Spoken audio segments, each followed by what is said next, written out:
as informações quanto à usina hidrelétrica de Xingó e região. A usina hidrelétrica de Xingó hoje é uma das mais modernas do mundo na sua categoria, mas essas obras elas iniciam no governo de José Sarney em 1887, 1987, perdão.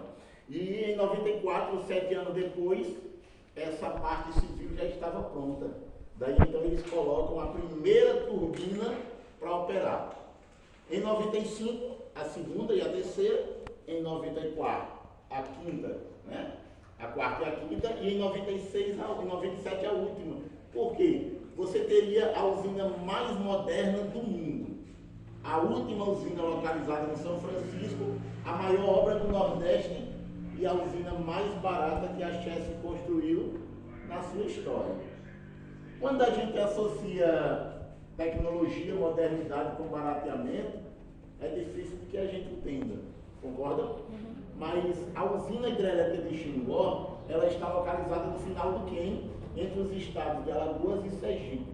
Então a Chesf já apanhou toda a área geográfica, que estava inteiramente pronta, e inseriu a usina. É por isso então desse barateamento. Para gerar energia, pessoal, nós precisamos de 3 pontos de extrema importância. Quem de vocês pode me dizer um? Quer que eu repita a pergunta? Para gerar energia, nós precisamos de 3 pontos de extrema importância. Força, água. Água, força também. Mas água, qual seria o outro? Qual a função da água? Mover a turbina. Então a água, a turbina, e qual é o outro ponto? O outro ponto vai entrar o que você falou agora. Seria isso, a queda, seria a altura. Aí entraria a força que a garota falou aqui. Ó. Gente, ó, a gente tem as turbinas que geram energia, a gente tem a água que seria o combustível para mover as turbinas, e a gente precisaria de altura de queda para exercer pressão, para exercer força, para exercer gravidade. Aqui em Alagoas, em Piranhas, a gente tinha água que corria a uma média de 20 metros de profundidade. E a gente, claro, teria espaço para também colocar as turbinas, mas a gente não tinha água. Esse era o ponto principal, altura, né? Era o ponto principal. Então o que é que a Chesf fez? Através das usinas anteriores, como por exemplo o complexo de Paulo Afonso, eles reteram o curso do rio, seguraram todo o grande volume de água, e o volume de água que vinha aqui era muito pequeno. Então a Chesf precisou perfurar aqui na rocha 4 túneis gigantes. Cada túnel com 16 metros de diâmetro, daria espaço para 5 ônibus como esse que vocês estão, um sobre o outro, e na verdade precisaram construir aqui uma parede à frente, que nós chamamos de ensecadeira de jusante, e se vocês acompanharem no espelho tem uma outra aqui, ó, que eu chamo de ensecadeira de montante. Seria antes e após as obras. Então, gente, ó, observa aqui no espelho. A água estaria vindo em seu curso natural. Quando ela se encontrava com esse paredão aqui, ó, entraria nos túneis ali na frente. Cada túnel desse tem 16 metros de diâmetro, tamanho que varia entre 530 a 850 metros. E qual era a função desses túneis? Desviar o curso do rio daqui para o outro lado, certo? Enquanto a Chesf estaria construindo aqui, ó, um paredão gigante. Esse paredão ele tem uma base inicial de 380 metros, contém 141 metros de altura e na sua crista aqui ele termina em 12, formando uma pirâmide, formando um trapézio, mas com a ideia de fechar o cânion, fechar a garganta. E na sequência a Chesf necessitou construir um paredão aqui, que a gente chama de vertedouro, né? Sangradouro, que são 12 comportas individuais, 6 dessas comportas é uma calha de emergência. Nunca foi utilizado, a não ser para uma manutenção preventiva. Já a calha de operação, a gente utilizou há alguns anos, tipo 2009, tinha sido a última vez que a gente utilizou, e agora em 2022, 12 anos depois, a gente aciona. Algumas pessoas quando passam na frente de uma usina e chega a ver as comportas daquela usina acionada, o que se vê em mente é que aquela usina ela está produzindo mais energia. O que vocês acham disso? As comportas é só do controle, a geração de energia passa aqui na área. Controle de quê? o controle da água, né? Porque a geração de energia é pela turbina. Isso. Não pelas turbinas. Exatamente. A função das comportas do vertedor é retirar o excesso de água, certo, gente? Se a turbina, no caso de Xingó aqui, ó, Xingó tem 6 turbinas. As 6 turbinas representam 30% de toda a demanda energética do Nordeste. O que uma turbina dessa gera em uma hora daria para abastecer todo o estado de Alagoas e a metade de Sergipe. São 527 megawatts, são na verdade suficientes para atender 5% da demanda energética. Isso quer dizer que quando as comportas estão abertas, é porque o lago está com excesso de água, como o colega falou, e a gente está liberando aquele excesso de água. A usina ela não vai deixar de gerar mais ou menos por conta daquele excesso de água. Geraria menos se tivesse menos água. Certo, gente? Ok? Todo mundo está entendendo? Sim. Então, pessoal, olha só. Se o paredão aqui ele foi construído para represar o rio, quando tudo isso aqui estava pronto, o que, é que a Chessa precisou fazer? Fazer o fechamento aqui dos túneis através de uma comporta hidráulica e uma parede de concreto com a média de 50 metros. Fechou definitivo. Ao momento que a água não tinha mais como sair desses túneis, ela ficou sendo represada. Quando ela vai subindo aqui de 20 metros que ela está, ela chega a atingir 138 metros.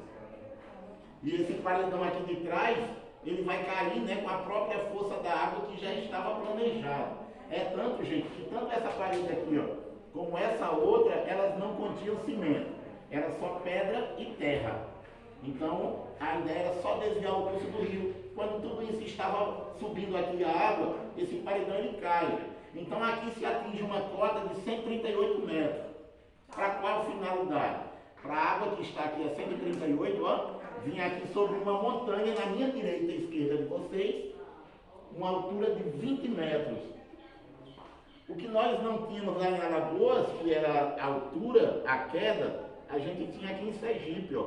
Natural, a Chess não precisou construir, precisou apenas fazer um aproveitamento. Vocês vão ver dentro da usina que em vários pontos a gente vai ver a rocha, que ela foi toda cortada, toda lapidada e depois aplicado um jateamento de cimento. Aquele jateamento de cimento era uma forma de segurança, de proteção, para que evitasse um deslizamento ou algo parecido. Ok? Então aqui, ó, nós temos uma média de 120 metros de queda livre. Cada tubulação dessa que a gente vai ver, cabe 3 ônibus como esse que vocês estão um sobre o outro.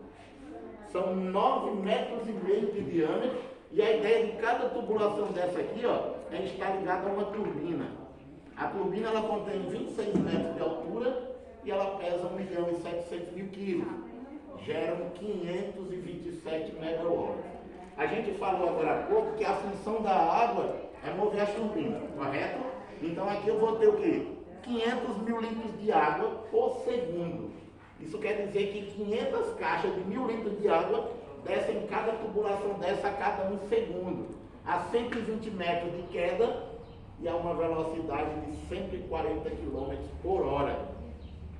Para quem dirige, né, do grupo aí, sabe que uma velocidade de 140 km em um carro já é bem considerado, né?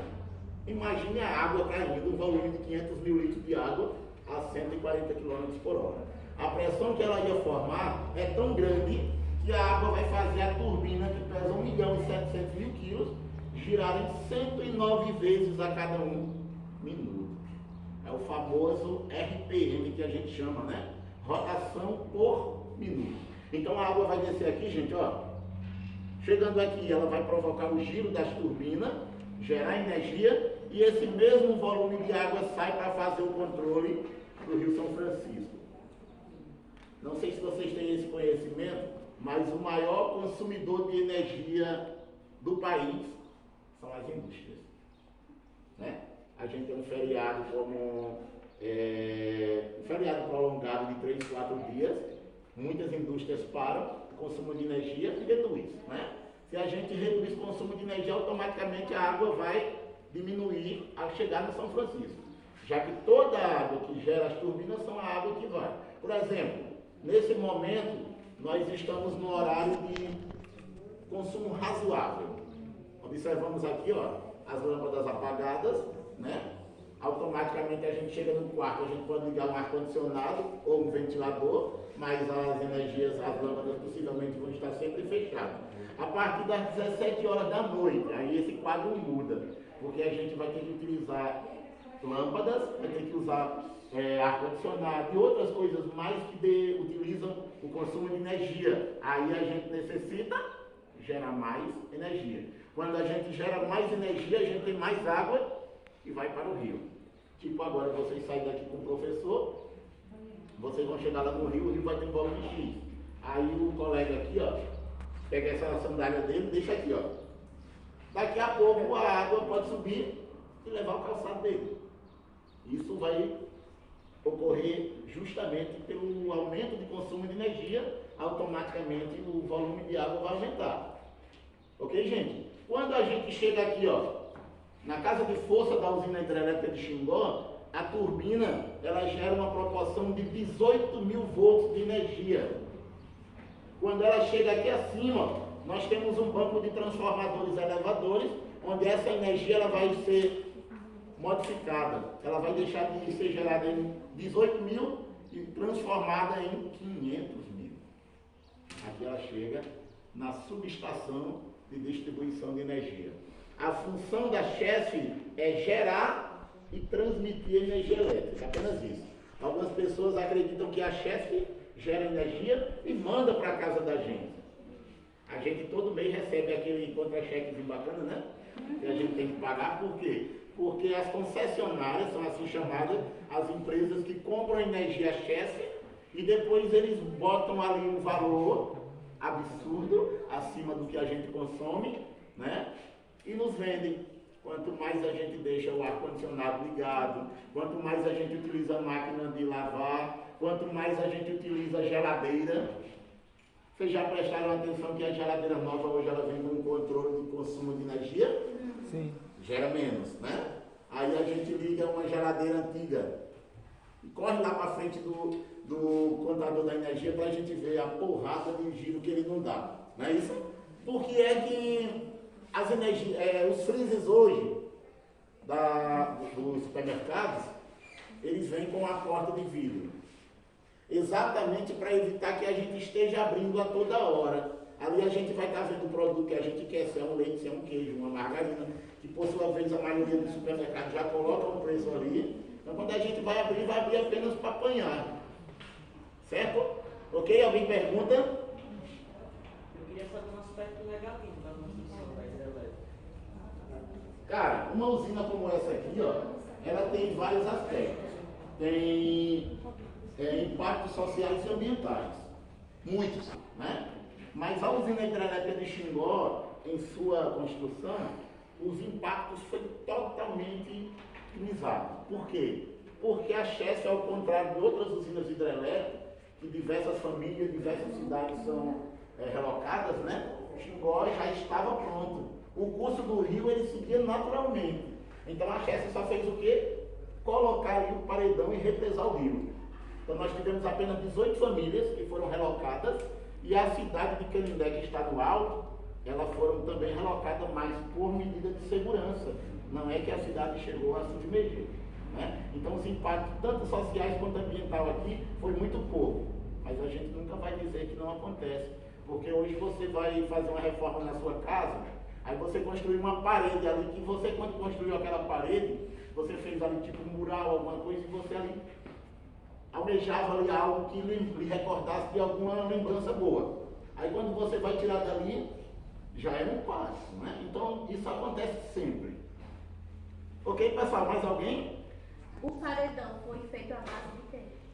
Esse paredão aqui, boa pergunta, muito boa. Essa primeira face aqui, que é a jusante, não tem cimento em nenhum momento, certo? A gente vai estar sobre um paredão de pedra sobre pedra com material compactado. E aqui de trás a gente vai ter uma face de concreto, que é onde está localizada a água. Aqui à frente nós não temos. Aqui à frente a gente vai ter pedra sobre pedra com material compactado, que em vários pontos vai nos lembrar as arquibancadas do estádio de futebol. É como se fosse um peso de sustentação para o paredão de concreto que está lá atrás. Certo? Agora, para construir esse paredão é que a CHESF teve que fazer aqueles barramentos que eu falei agora há pouco, com essa parede e com a outra. Eu falei que quando fecharam os túneis, a parede de trás ela caiu com a própria força da água. Já essa daqui tiveram que colocar dinamite para que ela tombasse, já que a água aqui, ó, ela não saía com força suficiente. Ok? Pessoal, na lateral aqui vocês irão ter